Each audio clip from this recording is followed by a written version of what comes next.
We have some sound. I mean, this is just incredible to me.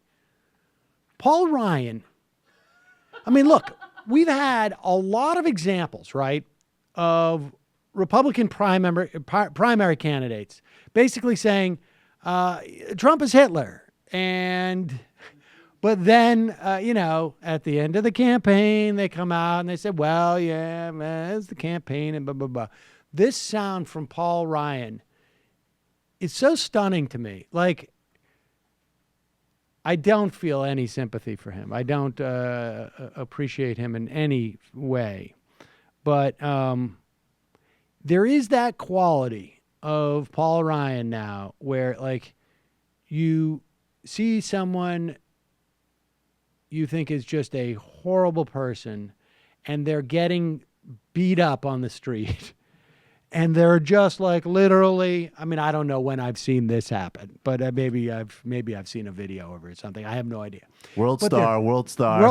They're stumbling around and they're just getting punched and pummeled from all different directions. They don't even know where it's coming from. That's the quality that Paul Ryan has right here. Like, you're just like, oof, all right, this is enough. But it's not enough. And I hope we see a lot more of this.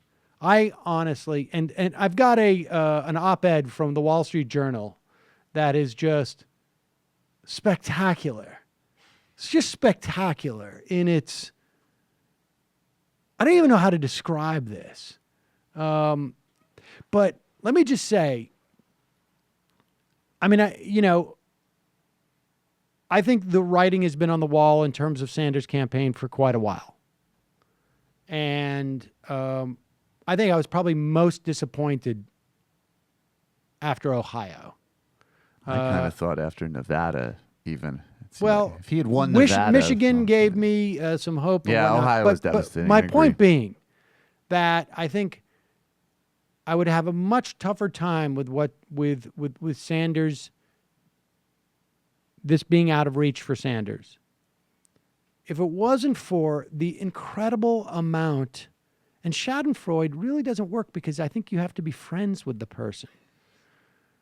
Just the unmitigated glee that I am experiencing in watching the Republican Party have to deal with the monster they created. And the monster, be clear, is not Donald Trump. Donald Trump is the projection of the monster. It's like, how they, like, sometimes, like, you'll see, I don't know where there's, like, some cartoon of, like, 1,000 ants sort of jumping on top of each other and then wearing clothes over their body so that it looks like a human being. Like, that's what Donald Trump is. He is just every fiber of his inflamed and swollen. He has like a swollen quality to him. Or inflamed and bloated.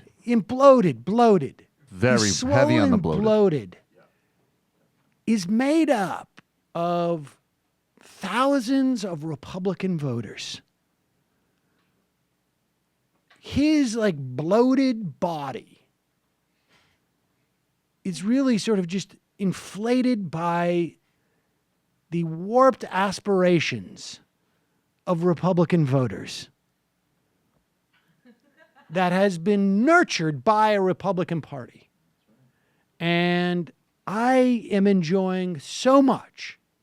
And it's only going to get better from here, folks. Much better. It's only going to get better. I mean, last night, Donald Trump gave a speech, really, if I don't, forgive me, boring. It was bad. It was frankly a mess. I mean, I hate to say this. You know what? I really hate to say it was low energy. I hate to say it. It was low energy.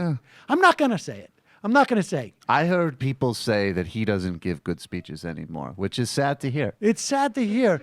And the really sad part, which I couldn't believe, he's reading a teleprompter. I mean, I thought that was the worst thing you could do ever. And I didn't say that. People say that. I wrote this down. He's using a teleprompter. I wrote this down and I'm seeing, and it's like, it's bad. It's bad. It's bad.